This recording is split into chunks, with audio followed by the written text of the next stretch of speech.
नहीं हो रहा है क्वेश्चन? प्रिज्म का क्वेश्चन हो रहा है कि नहीं हो रहा है? रट लिए डेरिवेशन? याद हो गया? मिनिमम डेविएशन क्या होता है, एंगल ऑफ इंसिडेंस क्या होता है, सब तो रट लिया होगा derivation. Most important search question, बस इतना कर लो हो जाएगा, बस ये डेरिवेशन रट लो हो जाएगा। कर लिया ना? अब सवाल लगाने हैं कि नहीं लगाने? क्वेश्चन सॉल्व करना है। प्रिज्म पे ट्रेसिंग ऑफ लाइट, कहाँ से लाइट आ रही है, कहाँ से लाइट निकल रही है, सर इंटरनल रिफ्लेक्शन कैसे पता करेंगे कि होगा कि नहीं होगा, वो सब कहाँ गया? वही सीखने आए हैं आज, ठीक है? तो सीख लो आज। ओके। मैं शुभम तिवारी आपका एक बार फिर से स्वागत करता हूँ एकेडमिक प्रोग्रेशन में। और आज का जो लेक्चर होने वाला है वो ट्रेसिंग ऑफ लाइट पे होगा, जहाँ पे हम लोग प्रिज्म में लाइट कैसे ट्रेवल करती है ना, इंटरनल रिफ्लेक्शन कैसे करती है, ये सारे क्वेश्चंस हम लोग करेंगे। ठीक।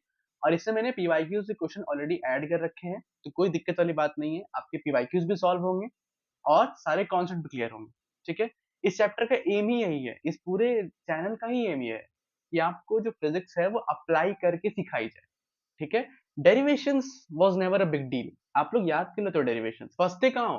क्वेश्चन में, सर क्वेश्चन में गिवन कैसे कैसे लिखें, कैसे पता चलेगा कौन सा फॉर्मूला लगाना है, कैसे पता चलेगा सर कि ये कॉन्सेप्ट से क्वेश्चन आ रहा है कि नहीं? तो यहाँ मैं आपको स्टेप बाय स्टेप आपकी जो न्यूमेरिकल स्किल्स है, आपके जो सोचने के अप्रोच है, उनको मैं इंक्रीज करना चाहता हूँ। ठीक है। थ्योरी व्योरी वो सब होता रहेगा, उसमें कोई दिक्कत वाली बात नहीं है। तो आज का चैप्टर स्टार्ट करते हैं, ट्रेसिंग ऑफ लाइट। मैं शुभम तिवारी एक बार फिर से।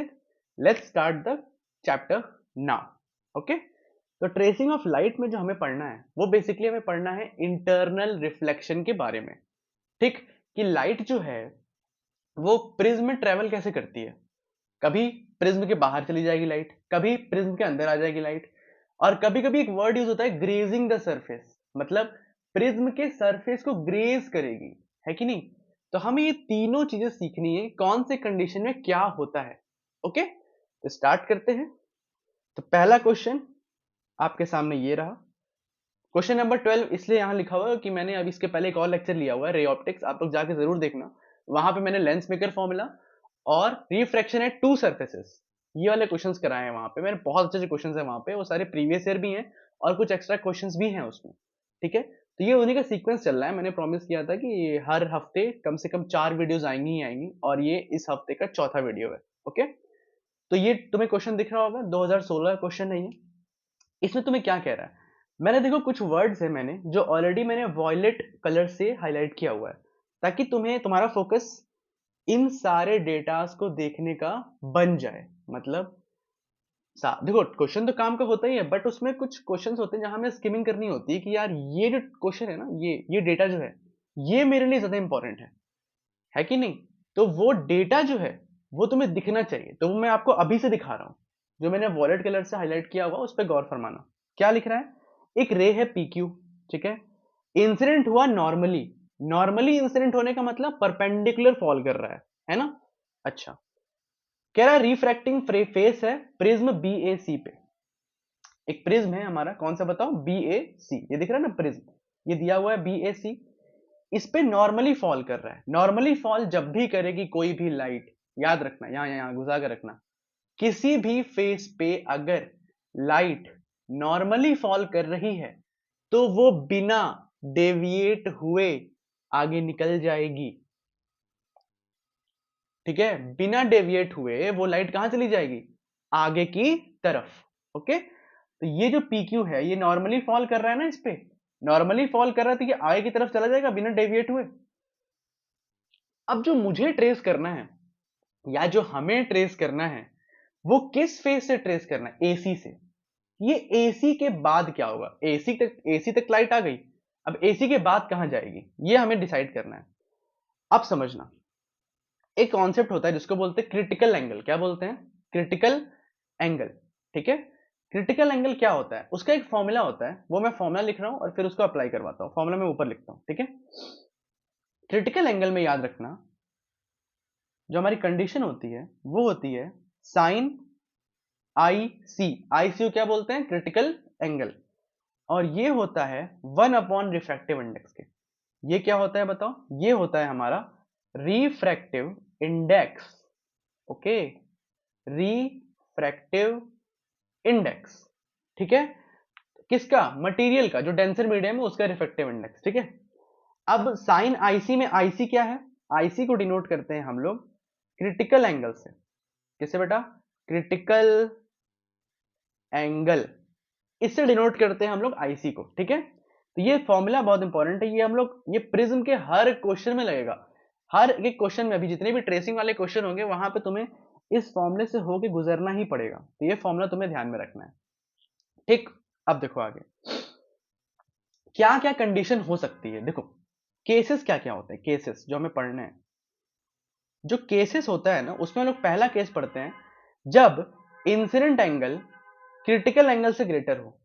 मतलब अभी ये सब क्वेश्चन में अप्लाई होगा, बस तुम ये केस याद रखो अभी के लिए। तीसरा case, incident angle critical angle के बराबर हो। तीसरा, इंसिडेंट एंगल क्रिटिकल एंगल से छोटा हो, ठीक है। टोटल इंटरनल रिफ्लेक्शन की जो कंडीशन है, लाइट कब टोटल इंटरनल रिफ्लेक्शन करेगी, उसकी कंडीशन क्या है? उसकी कंडीशन ये है कि जब भी हमारा incident angle, okay, incident angle जो हमारा है अगर वो क्रिटिकल एंगल से ग्रेटर है, यानी ये वाली कंडीशन दिख रही है, इस केस में होता है टोटल इंटरनल रिफ्लेक्शन, ओके। तो हम लोग हमेशा प्रिज्म का पहला स्टेप होगा, पहला स्टेप क्रिटिकल एंगल फाइंड करना। पहला स्टेप क्या है? क्रिटिकल एंगल फाइंड करना है। और क्रिटिकल एंगल से हम लोग देखेंगे कि जो हमारी इंसिडेंट एंगल है वो ज्यादा है या कम है। ज्यादा होगी तब तो अंदर आ जाएगी, और क्रिटिकल एंगल से कम होगी तो बाहर चली जाएगी। और अगर क्रिटिकल एंगल के इक्वल है, इक्वल यानी सेकंड केस, इस केस में जो हमारा लाइट होगा वो ग्रेज करेगा। क्या करेगा? ग्रेज। ग्रेज को हिंदी में क्या बोलते हैं? काउज और बफेलोस के लिए यूज होता है ना, ग्रेजिंग द सरफेस, है ना, मतलब वो घास चर रहे हैं, है ना। यहाँ पे ग्रेस का मतलब ये है कि जो हमारी लाइट है, जो हमारी रे है, वो सरफेस पे ही रहेगी, मतलब बॉर्डर पे, ना बाहर ना अंदर, सिर्फ और सिर्फ सरफेस पे। अब आगे देखो क्या है इसमें, क्वेश्चन पे आते हैं। तो पहला ध्यान देने वाला बात क्या था, एग्जाम में कैसे दिमाग काम करेगा, ऐसे। अच्छा, पीक्यू रे है, नॉर्मली इंसिडेंट कर रहा है, ठीक है, नॉर्मली इंसिडेंट कर रहा है तो सीधे निकल जाएगा, बेंड तो कहीं नहीं होगा अगर नॉर्मली इंसिडेंट हुआ तो। अभी मैंने बताया, तो ये लाइट जो है हमारी वो क्या हो जाएगी, थोड़ी सी स्ट्रेट जाएगी यहां तक। यहां तक तो कोई डेविएशन नहीं होगा, है कि नहीं? सही बात है। अब इस सरफेस पे तो नॉर्मली नहीं है ना, इस सरफेस पे तो किसी न किसी एंगल पे गिर रहा है। जो नॉर्मल सरफेस है वो तो हमारा एसी के साथ था ना, एबी के साथ। तो एबी में अगर नॉर्मल सरफेस है तो इस सरफेस में क्या होगा, इस सरफेस में देखो क्या होता है। जो हमारी इंसिडेंट रे है उसमें हम लोग क्या करेंगे, अब मुझे ये बताओ, इस सरफेस पे नॉर्मल ड्रॉ करो। नॉर्मल कैसे ड्रॉ करेंगे? ऐसे, ये हमारा नॉर्मल है। नॉर्मल का मतलब क्या है? परपेंडिकुलर। हमें इंसिडेंट एंगल चाहिए। इंसिडेंट एंगल क्या होता है? इंसिडेंट रे और नॉर्मल के बीच के एंगल को इंसिडेंट एंगल कहते हैं, और कहते हैं, वही तो कहते हैं। तो यहां पे मैंने क्या किया, एक नॉर्मल ड्रॉ कर दिया उस सरफेस पे जो कि परपेंडिकुलर है। अब आगे देखो मैं बताओ, मुझे बताओ, ये जो प्रिज्म है उसमें ये वाला एंगल तुम्हें दिख रहा है 60 डिग्री, ये एंगल दिख रहा है 90 डिग्री। मुझे ये बताओ ये एंगल क्या हो जाएगा तब? 30 डिग्री। कितना? 30 हो जाएगा। तो ये एंगल हमारे पास आ गया कितना? 30 डिग्री। ये एंगल आ गया 30 डिग्री। अच्छा ठीक है सर, समझ में आ गया। अब आगे देखो, यहां पे ये लाइन परपेंडिकुलर थी, ये लाइन भी आपस में क्या है? परपेंडिकुलर। ये क्या हो गया? हाँ परपेंडिकुलर है। तो मुझे ये बताओ ये एंगल क्या हो जाएगा? इस ट्रायंगल पे ध्यान दो, इस ट्रायंगल पे। ये ट्रायंगल दिख रहा है तुम्हें, ये ट्रायंगल, इसमें भी तो हम लोग 180 डिग्री का सम लगा सकते हैं। ये बताओ, उसमें ये 30 है, ये 90 है, तो ये क्या हो जाएगा? 60 हो जाएगा। अच्छा ओके, ये एंगल 60 हो गया। बट क्या ये इंसिडेंट एंगल है? ये इंसिडेंट एंगल नहीं है। इंसिडेंट एंगल क्या होता है? इंसिडेंट रे और नॉर्मल के बीच जो एंगल होगा। तो बताओ मुझे, ये हमारा नॉर्मल है, ठीक है, ये हमारा इंसिडेंट रे है, इसके बीच का एंगल, ये वाला एंगल, ये हमारा इंसिडेंट एंगल होगा। तभी तो कंपेयर कर पाएंगे कि इंसिडेंट एंगल से ग्रेटर है कि लेस है। अच्छा, ये एंगल कैसे निकलेगा सर? तो मैं बोलूंगा यार ये नॉर्मली तो है, परपेंडिकुलर ही तो है ये। अगर ये परपेंडिकुलर है तो बताओ ये एंगल 90 डिग्री है कि नहीं? अगर ये एंगल 90 डिग्री है और इसका इतना 60 है तो ये कितना होगा? 30। तो ये एंगल क्या लिख देंगे हम लोग? 30 डिग्री। यानी यहाँ पे बताओ इंसिडेंट एंगल की जो वैल्यू आई हमारे पास, इंसिडेंट एंगल की वो क्या आई, 30 डिग्री आ गई। होप सो यहाँ तक क्लियर हो। अब सर, हाँ बताओ सर, अब कैसे पता है लाइट बाहर जा रही है कि अंदर जा रही है? मैं कहा अभी नहीं बता पाओगे। क्यों सर? सर पहले हमको यहाँ पे क्रिटिकल एंगल निकालना पड़ेगा, तभी तो बेटा ये वाला सारे केसेस कंपेयर कर पाओगे कि भाई इंसिडेंट एंगल तो आपने निकाल लिया, एक पार्ट आपका सॉल्व हो चुका है। अब आपको क्रिटिकल एंगल भी तो निकालना है कि लाइट आपकी बाहर जा रही है कि अंदर जा रही है, वो भी तो निकालना है। तो जब वो भी निकालना है तो क्या करेंगे इसमें हम लोग, मुझे ये बताओ। अभी अभी मैंने बताया, क्या बताया कि साइन आईसी जो होता है ना, यानी क्रिटिकल एंगल का साइन अगर लोगे तो वो होता है 1/रिफ्रैक्टिव इंडेक्स होता है।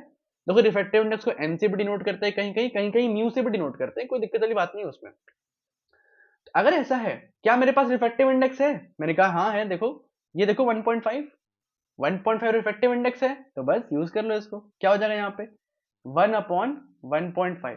प्रीवियस लेक्चर में आपने देखा होगा मैंने सिखाया है 1.5 को 3/2 लिख दिया करो, है ना, क्योंकि 1.5 15/10 होता है, 15/10 को हम लोग 3/5 लिख सकते हैं। तो 1 ये हो गया बेटा कितना, क्या बोल रहा हूँ मैं, 3/2 नहीं, 3/5 नहीं, 3/2 लिख सकते हैं ऐसे। ठीक है, अब ये 2 कहाँ चला जाएगा, ऊपर। जब 2 ऊपर चला जाएगा तो ये क्या हो गया 2/3। ये क्या आया बताओ, ये आया साइन आईसी। अब एक बात बताओ, क्या सर 2/3 किसका वैल्यू होता है? हमको तो पता ही नहीं है 2/3 किसकी वैल्यू होती है, पता है क्या, पता है किसी को? पता है तो भाई अच्छी बात है, मुझे तो नहीं पता। अब क्या करेंगे इस पे सर? तो मुझे एक बात बताओ, मुझे कंपेयर क्या करना है? मुझे यही कंपेयर करना है ना कि इंसिडेंट एंगल क्रिटिकल एंगल से ज्यादा है या कम है या बराबर है, यही तो पता करना है। अगर यही पता करना है तो मुझे एक बात बताओ, साइन का जो फंक्शन होता है सर, हाँ सर, थीटा की वैल्यू जैसे से बढ़ाते हैं हम लोग, हाँ वैसे वैसे साइन की वैल्यू भी बढ़ती है। कैसे सर? Sign 0 0, sign 45 1/√2, sign 91। तो एंगल बढ़ रहा है तो साइन की वैल्यू भी तो बढ़ रही है। और जब ऐसा हो रहा है तो मुझे ये बताओ, क्या मैं साइन थीटा की वैल्यू अगर कंपेयर कर लूं तो उसी वही रिलेशन एंगल का भी होगा, और किसका होगा, वही रिलेशन किसका होगा, एंगल का भी होगा। मतलब सर अगर साइन आईसी से बड़ा है, इसका मतलब आई आईसी से बड़ा होगा, होगा। ये बात समझ में आ रही है? Sine is increasing function, maths वालों को पता होगा। अब चलो आगे, बायो वालों को भी पता होगा, ऐसा कोई बहुत रॉकेट साइंस नहीं है ये। तो यहां मुझे बताओ, साइन आई से तो मुझे पता चल रहा है 2/3। साइन आई नहीं निकाल सकते हम लोग? बिल्कुल निकाल सकते हैं। आई की वैल्यू कितनी है? आई की वैल्यू कितनी है 30 डिग्री। जब आई की वैल्यू 30 है तो मुझे ये बताओ, यहां पे साइन आई क्या हो जाएगा, साइन 30। और साइन 30 क्या होता है, साइन 30 क्या होता है 1/2। अब सॉल्व कर लो, 1/2 की वैल्यू क्या हो जा रही है 0.5। कितनी बताओ 0.5।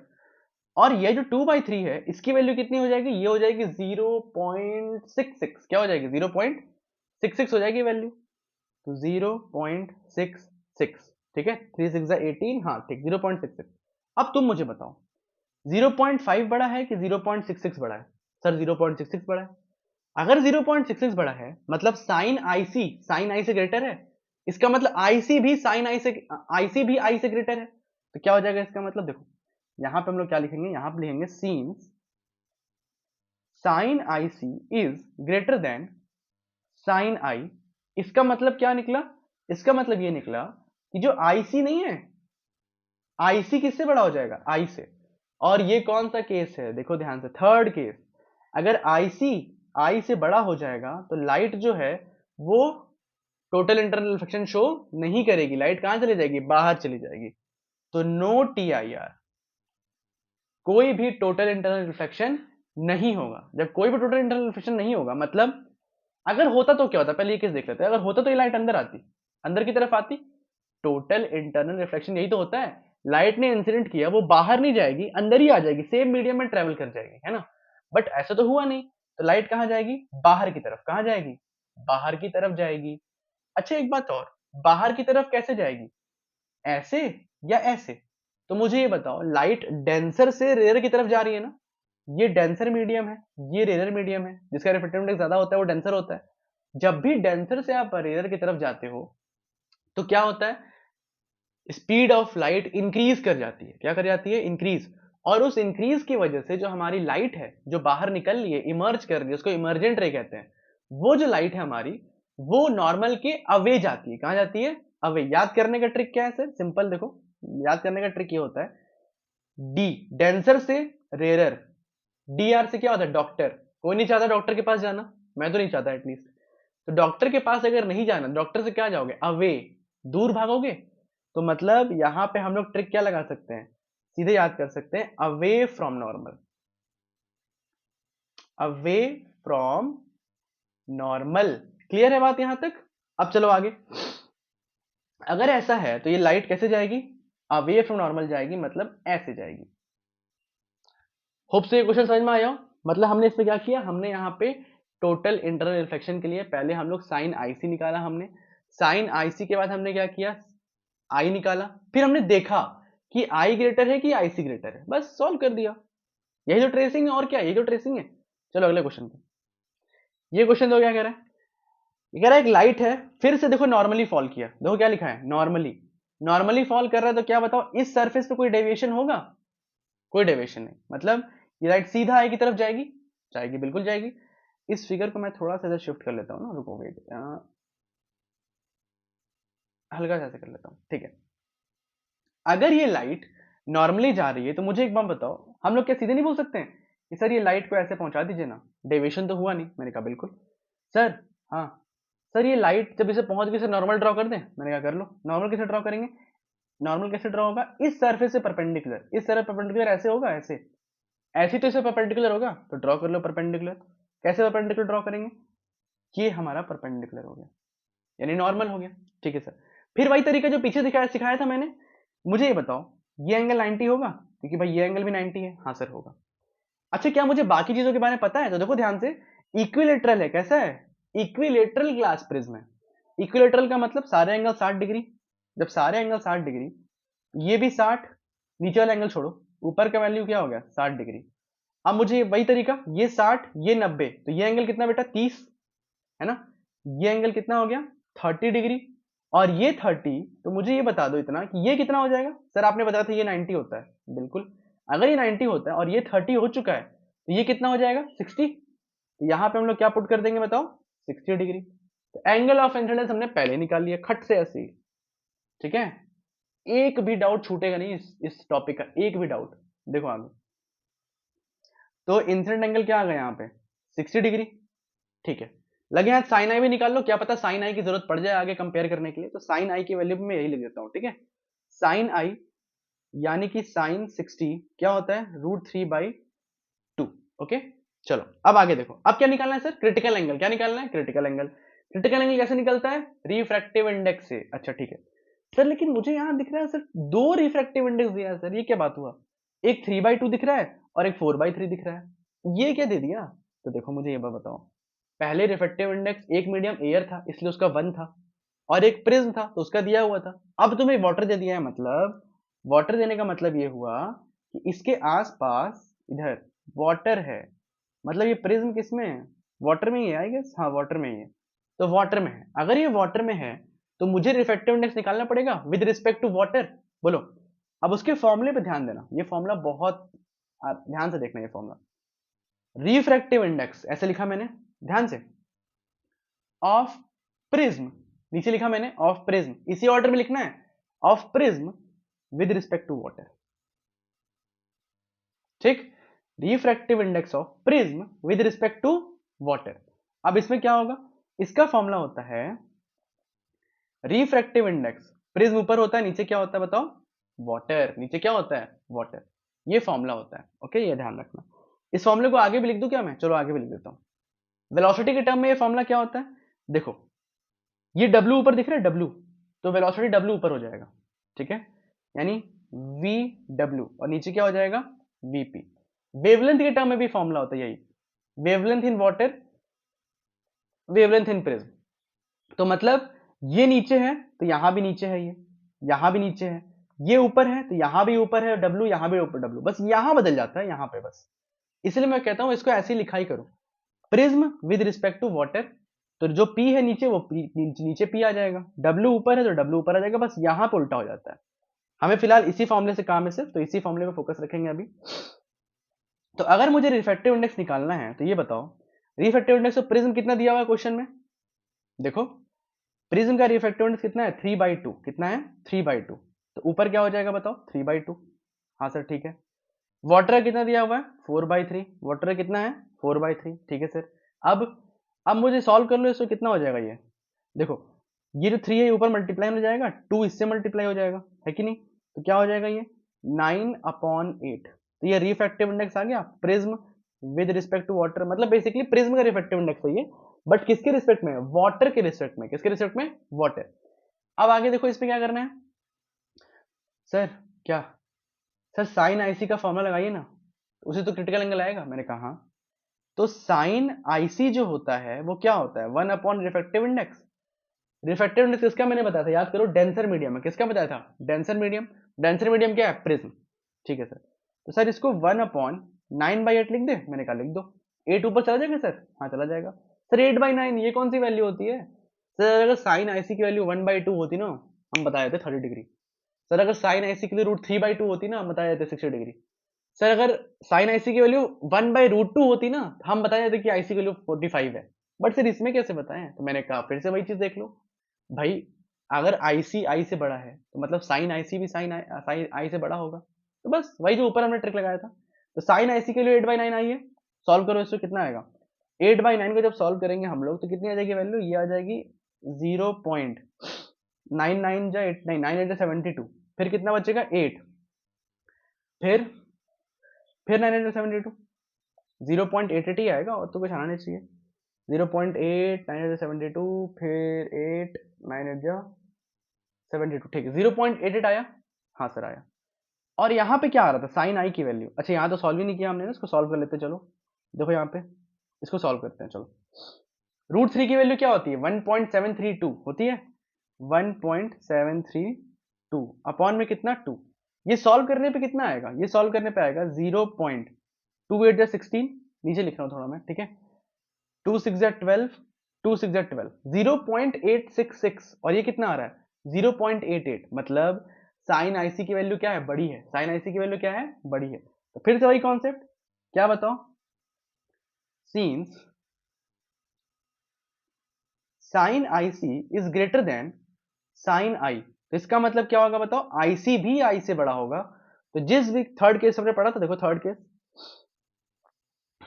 केस यहाँ पे है, ये अगर आईसी आई से बड़ा होगा तो कोई भी टोटल इंटरनल रिफ्लेक्शन नहीं होगा, नो टीआईआर, नो टीआईआर मतलब लाइन बाहर जाएगी, लाइट बाहर जाएगी तो बाहर निकाल लेंगे, क्या दिक्कत है, तो इसका मतलब आंसर क्या हुआ हमारा, नो टोटल इंटरनल रिफ्लेक्शन, ठीक है।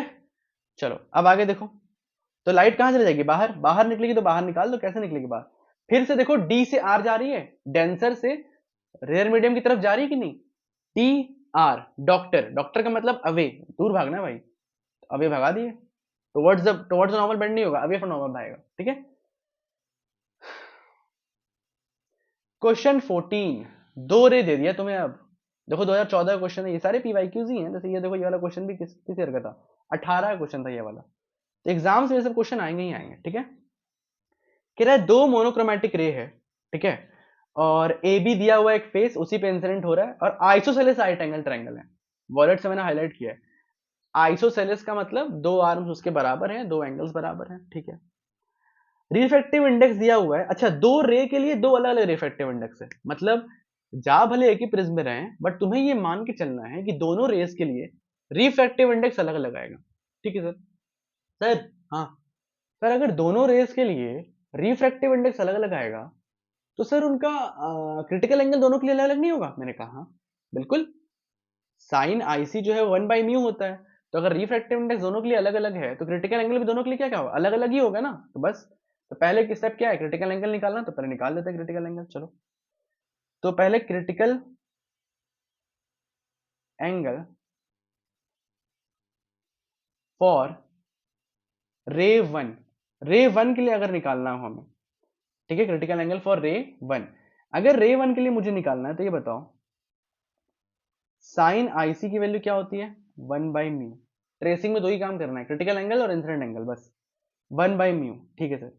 तो ये बताओ मुझे साइन आईसी 1 मान ले इसको फर्स्ट रे के लिए, बिल्कुल, तो साइन IC1 ये कितना हो जाएगा 1 upon refractive index first ray के लिए कितना है 1.35 कितना है 1.35 देखो यहाँ पे दिया हुआ है 1.35 तो ये कितना हो जाएगा 1 अपॉन 1.35 यानी कि 135 ऊपर क्या हो गया बताओ 100 यानी कि इसको सॉल्व कर लो वरना बाद में कष्ट के कारण बनेगा तुम्हारे है ना 5 to 10 0 5 to 10 5 7 जा 35 20/27 20/27 क्या हो जाएगा डिवाइड कर लो ऐसे 27 बाहर 20 अंदर 0 पॉइंट लगाया यहाँ पे एक और 0 आ गया 27 में कितना टाइम्स जाएगा 9 टाइम्स 9 नहीं 8 टाइम्स 160 और 56 160 नहीं 7 टाइम्स कितना बताओ 7 टाइम्स जाएगा कितना हो जाएगा 7 टाइम्स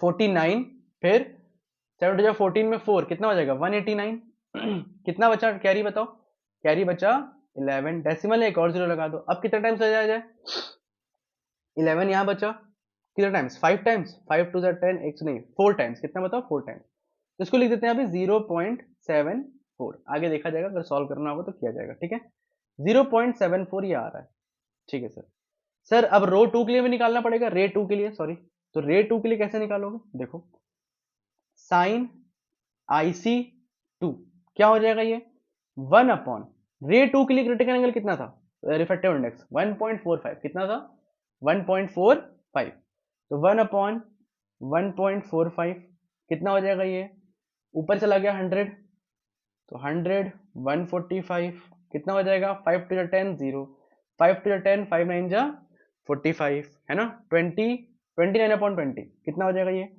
29 बाहर अंदर कितना 20 डेसिमल लगाया एक 0 आया कितने टाइम्स जाएगा 6 टाइम्स 6 2 जा 120 हो गया 6 9 जा 54 हो गया ना 4 5 2 7 174 नहीं 7 टाइम्स जा रहा है ये तो 29 7 जा रहा है ये 29 इंटू 7 3 कितना हो जाएगा 14 और 6 नहीं 6 टाइम्स ही जाएगा 6 टाइम्स ही जाएगा 7 टाइम्स ज़्यादा हो जा रहा है ठीक है तो 0.6 आया ये कितना आया 0.6 तो इसका लगभग लगभग हम लोग क्या पुट कर देंगे 0.6 चलो लिख दिया मैंने इसको 0.6 एक डेसिमल के बाद रुक गया मैं सर साइन आईसी आ गया साइन IC1 आ गया साइन IC2 आ गया ठीक है सर इंसिडेंट रे भी निकाल लिया जाए मैंने कहा हाँ इंसिडेंट रे कैसे निकालोगे ये रे देखो आगे जाएगी ये रे भी ऐसी जाएगी अच्छा दोनों के लिए देखो नॉर्मली इंसिडेंट हुए हैं जब नॉर्मली इंसिडेंट हुए हैं तो डेविएशन तो होगा नहीं डेविएशन जब नहीं होगा तो लाइट आगे जाएगी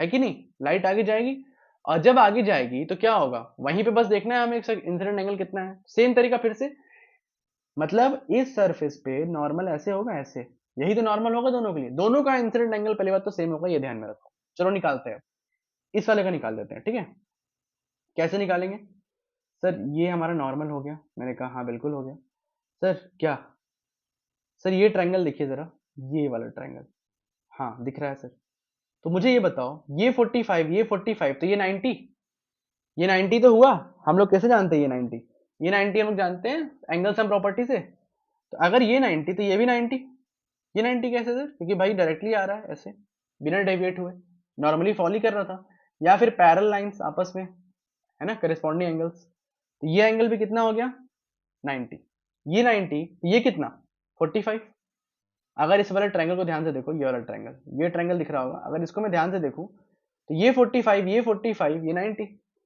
सर ये पूरा एंगल 90 होता है मैंने कहा हाँ पूरा एंगल तो 90 होता है तो अगर ये पूरा एंगल 90 होता है तो क्या किया जाए सर तो ये मुझे ये बताओ ये एंगल 45 हो जाएगा 90 माइनस 45 तो इंसिडेंट एंगल क्या होता है इंसिडेंट रे और नॉर्मल के बीच के एंगल को हम लोग क्या बोलते हैं इंसिडेंट एंगल हाँ तो 45 हो गया तो बस तो क्या हो जाएगा साइन आई 45 हो गया साइन आई कितना हो जाएगा साइन 45 यानी कि 1/√2 रेशनलाइज कर लो इसको ऊपर क्या हो जाएगा √2 और नीचे क्या हो जाएगा 2 अब कितना हो जाएगा √2 की वैल्यू कितनी होती है 1.414 और नीचे क्या हो जाएगा 2 ये कितना हो जाएगा 0.707 ठीक है ये 0.707 और ये कितना अच्छा अब कंपेयर कर सकते हैं देखो साइन IC1 की वैल्यू साइन आई से ग्रेटर है देखो ये 0.70 है और ये 0.74 है मतलब IC1 भी I से ग्रेटर होगा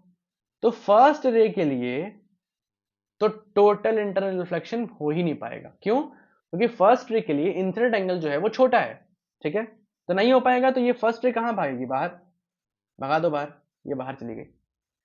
अच्छा, सेकेंड रे के लिए, सेकेंड रे के लिए देखो जो हमारा क्रिटिकल एंगल है वो कितना है? 0.6, और इंसिडेंट एंगल तो 0.707। अब देखो इंसिडेंट एंगल ग्रेटर हो गया क्रिटिकल एंगल से, जब ग्रेटर हो गया तो टोटल इंटरनल रिफ्लेक्शन होगा, फर्स्ट केस जो हमने पढ़ा था। तो इस केस में क्या होगा? ये जो लाइट है वो कहां आ जाएगी? नीचे की तरफ। तो ये जो रे है हमारा वो कहां आ जाएगा? नीचे आ जाएगा। क्लियर है बात? ये समझ में आया होगा, आई होप सो।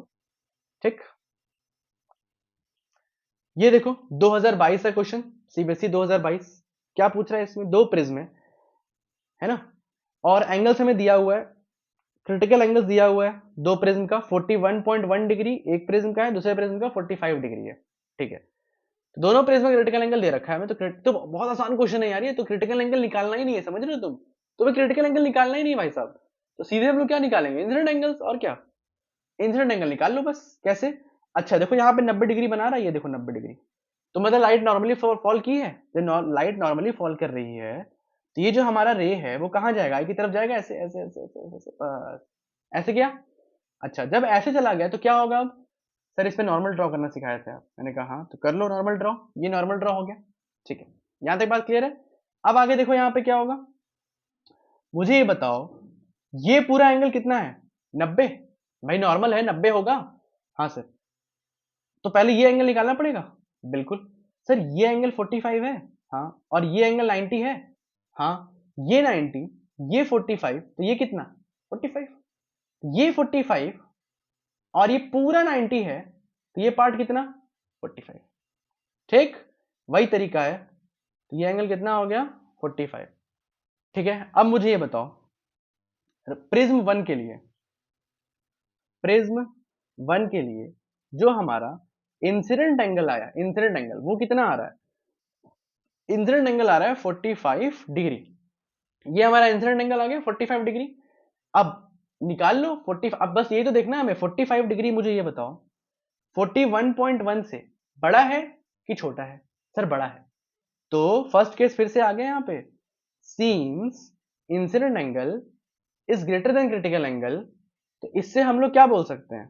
इससे हम लोग बोल सकते हैं कि टोटल इंटरनल रिफ्लेक्शन होगा, मतलब लाइट बाहर नहीं जाएगी, लाइट कहाँ आएगी? नीचे की तरफ।